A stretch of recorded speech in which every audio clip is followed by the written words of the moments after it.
Welcome back to CEO Money. I'm Michael Yorba, your host. All right, we've got Jason Riley, Managing Partner, Fairway Asset Management. Jason leads the team at Fairway Asset Management. He is focused on alternative investments, primarily in fixed income, alternative space since 2010. But prior to his investment career, Mr. Riley serves as an officer in the as a naval aviator in the U.S. Navy. He continues his role as a Navy Reservist and awarded the rank of commander, and holds an MBA degree from McCombs School of Business, a BA in economics, and both from the University of Texas in Austin. All right, Jason, thank you for your service and welcome to the show. Hi, Michael. Good to talk to you. Glad you're here. Tell us more about Fairway Asset Management and what you guys are doing to break away from the pack and do something just a little bit different, a little bit better. Sure, absolutely. Well, at Fairway, we have a laser focus on alternative yield generation, and that is basically trying to find attractive and stable yield in the high single-digit range from the private marketplace. We're really trying to set ourselves out in the RIA space, helping retirees get that retirement income to supplement their traditional fixed income. What are the challenges that advisors and clients are facing right now to generate income? Well, the biggest challenge has been that we've been living in a very low interest rate environment really since the 2008 crisis. Fixed income has been just really not doing what it's supposed to. You think about fixed income, it's supposed to generate income, and it's supposed to not be volatile. Well, it hasn't really been generating a whole lot of income the last few years, and then as we've seen in the recent quarter or two, it's been exhibiting a lot of volatility. So that's been the biggest challenges that the RIAs and their clients really face, and that's where we really think that we can help at Fairway. How are you fixing it? What's your solution? Well, what we have done, and this is something we've really been doing since 2010, is we've gone out into the private marketplace where there's been just a whole wealth of opportunities to generate income. We're kind of agnostic about what we'll invest in. What we're more interested in is, will it generate cash income? Does it exhibit low volatility? And oh, by the way, does it have the added benefit of generally being uncorrelated to the overall bond and equity markets? We've invested across a wide array of spaces, everywhere from private direct business lending to private mortgage origination. We've done cell tower and billboard leases. We've done specialty finance, such as art collateralized loans. We've done legal fee receivables. We've done life settlements. We've done automotive dealerships. You name it, it's kind of an open book. But at the end of the day, we've put it all together in a combined and diversified portfolio that generates attractive yield in the high single-digit range. Now, I know you guys talked amongst yourselves and tried to figure this out, but why did you decide to focus on income versus alpha? Well, it really goes back to kind of our origins. We were under a parent RIA back in 2010, and what we saw was that many of the clients we had bond ladder portfolios that were maturing at the time, and they didn't really have a good replacement. Think back to 2010, 2011, zero interest rate environment. There really wasn't a great spot to put them in the traditional fixed income realm to generate that yield that they needed for their life. So that's really what got us there. We looked around at those clients who were at or near retirement, and they, what they needed was income. Okay, so are you still working with the bond markets, or you have like more of a portfolio that's slanted toward alternative investments that throw off cash flow? Oh, it's all 100% alternatives. We are not in any of the publicly traded markets. We don't hold any bonds or anything. We generally don't hold any equities. What we are focused on is using that alternative marketplace to generate that income. All right. What are the main themes within that silo you're working with? Well, there's several main themes. When we first started out on this little adventure, it really was filling the area where the banks had retreated from following the post-2008 crisis, or in areas where the banks the banks weren't playing in. Some of those areas include that direct private business lending, some of the specialty finance areas that I mentioned, some of the things like the art collateralized loans, which were formerly a high-end bank service that the banks really just decided that they didn't know how to do anymore.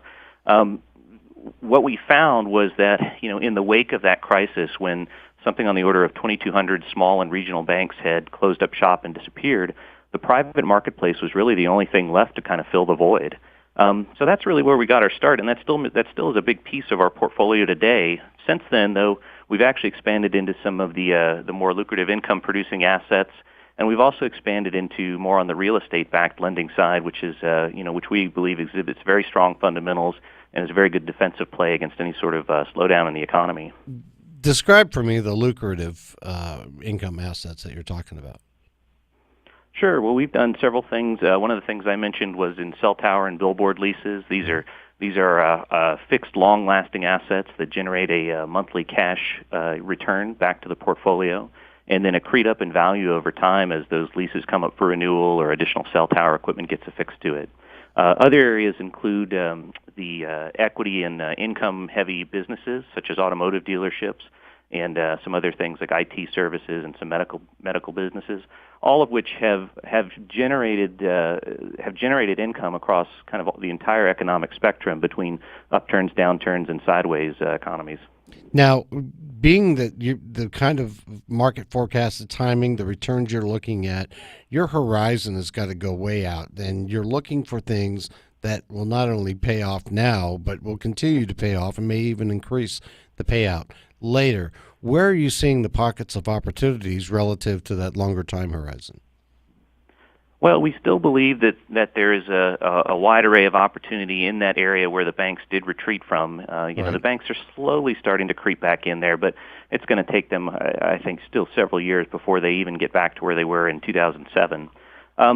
What we really are focused on is making sure that we can deliver that predictable income across a variety of sectors, some of which may fall out of favor over time, and that's why we still provide active management on the portfolio. Right. Well, I guess I worded it incorrectly. I meant the new pockets of opportunity. You described to me the billboards, the cell towers, the automotive industry, but there's always something new coming up on the horizon that you think, you know what, this is going to pay off long term versus just a status quo. Are you seeing anything new on the horizon that you guys are starting to scratch your chin about? You know what I mean? Yeah, exactly. Well, one area that I guess that you could say we've kind of come back and taken a fresh look on was in the small business lending area. One thing that we found is that the lenders who are really heavily focused on lending to businesses that are in their backyard, where they can really get down in the weeds on the underwriting, they can get to know the asset class very well, they can get to know the collateral, the business operators very well. We found that those are the business lenders who seem to be kind of setting themselves ahead of the pack. So that's where I think maybe the next step is on that piece, is really just focusing on the guys who are almost hyper local and really know their home turf. Got it. Let's do this. Let's take a brief break. We have more questions on the other side, and when we come back, let's get started with some of the small businesses that you're running across that are making you scratch your head going, oh, now that is a good idea. How about that?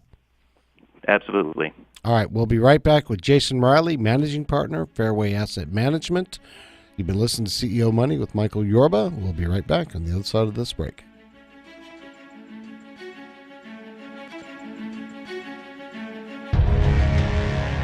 Welcome back to CEO Money. I'm Michael Yorba, your host. All right, I've got Jason Riley, Managing Partner of Fairway Asset Management. All right, Jason, I want to cover three things in this segment if we can. One, yes, I want to hear about what the pockets are for private equity that you're looking at, the new companies that you're investing in, or lending to. Two, the cost, because we're getting into a place where you've got big expenses for marginal performance. You flip that on its head, but let's leave room for the current environment, rising interest rates, market volatility, how those play out for you. Okay? Okay, absolutely. Well, I'll kind of take those questions in that order, if that's okay. Sure.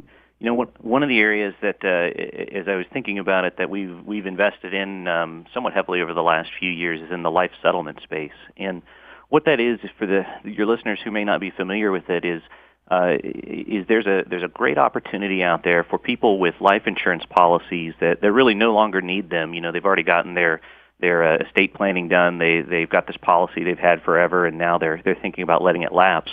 There's buyers out there for those policies, and they can be purchased at a discount to what the face value is, but the purchase price will be far greater than just lapsing it or surrendering it back to the insurance company. That's an area we've invested in somewhat over the last few years and gotten more heavily into recently.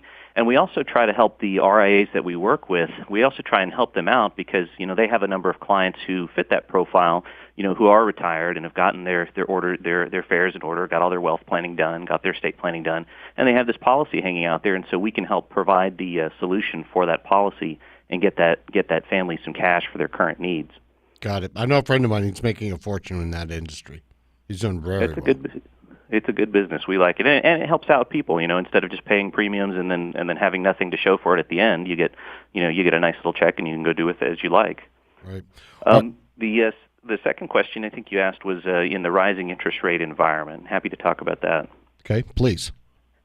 One of the things that we unfortunately see when the interest rates do start to rise is that clients with bond portfolios will get to see all of those bonds take a write down, take a hit as those rates rise. So, we ended up with the first quarter. I'm sure you've talked about it to no end about how the first quarter both the equity and bond markets were negative, and that's I think the first time it's happened since the 60s. One of the advantages to playing in the private marketplace in the alternative space is that we're not affected by that mark-to-market valuation. So at the end of the first quarter, clients that were affiliated with us, they saw their position have a nice positive return, and that was a nice offset to the both the negative side on the S&P and with the high-yield bond markets. We think that the rising interest rate environment will be accretive overall to the things we do on the lending side, and we think we'll see some returns tick up slowly over time there. But we also have designed this portfolio to, again, kind of operate uncorrelated to the bond market. So we think we'll just continue to generate our high single-digit yield regardless of which way interest rates go. I agree with you. I mean, I'm on the very same page with you, and I think that you're really onto something here with this. One of the things that I did wanted to bring out is the private equity fund managers, people that they trust their money to. You're doing something different because they've come under sharp criticism for the expense and marginal performance. Tell me the difference there. Sure. Well, one of the things that, and I think hedge fund managers rightly got dinged for, is that, at the end of the day, they were charging this 2 and 20 structure, 2% asset fee, 20% performance fee, and they were underperforming against just plain old vanilla index funds. And so, a lot of smart investors started to wake up and scratch their head and say, why are they charging this much for underperformance? We charge a very minimal fee, and it's in line with basically the fee that most people will pay their RIA advisor. And we believe that's the right and the fair thing to do. The other thing is that we're also very cost conscious. We've developed our program to be able to operate our various funds with a very low amount of expenses, and they're also very low startup cost as well for RIAs. So, we've really tried to lean forward as much as possible to be as investor friendly as possible. And how many funds do you have currently? We currently have 3. Okay. We have a flagship fund that we've been operating since 2012, and then we have two partner funds for 2 RIAs around the country. All right. And so you're focused, we're going to run out of time here, and I don't want to, crunch into the corner, but we've got a little bit, about a minute and a half or so. The funds that you're really spending a lot of time with these days are which ones? Well, we give all of them equal servicing. They're all they're all very important to us, but we are just entirely focused on generating alternative sources of yield. That's what all 3 of them do, and that's what we will continue to do in the foreseeable future. We think the need is there. Retirement clients need that yield. I agree with you. They do, and they're always looking for more of it. So is your current market forecasting, because I have some people that come on here, market timers, and they're good, and they're thinking that, we're going to see rising interest rates similar to what we did before Volcker got in there and started moving things around. So it's going to be like 10, 15 years of rising rates. Is that the horizon you guys are coming up with? Well, Michael, I'm not a market forecaster. If I really was good at it, I'd be taking this call from my yacht in the Caribbean. We really, what we really more focus on is, does the investment make sense, and is it going to make sense for the next several years? And we are always watching everything in our portfolio and asking ourselves, does this still make sense? Do we need to rotate out of it? Okay. All right. That's what I wanted to find out. Any events you're going to be at so we can have the audience show up and shake hands and ask questions? Well, we're looking at a couple of events right now, and happy to try and get up to Dallas here for a few. we just attended the Texas Hedge Fund Association event here in Austin, and that was a wonderful time. And I think there's one up in Dallas before long, so I'd love to get up there for that. Well, come on up. I'll put you on the show, and I'll take you down and introduce you to a couple of my buddies. Oh, I'd love to. All right. Thanks, Jason, for being a guest on the show. Okay, thank you. Goodbye. You got it. Jason Riley, Managing Partner, Fairway Asset Management.com is where you find him.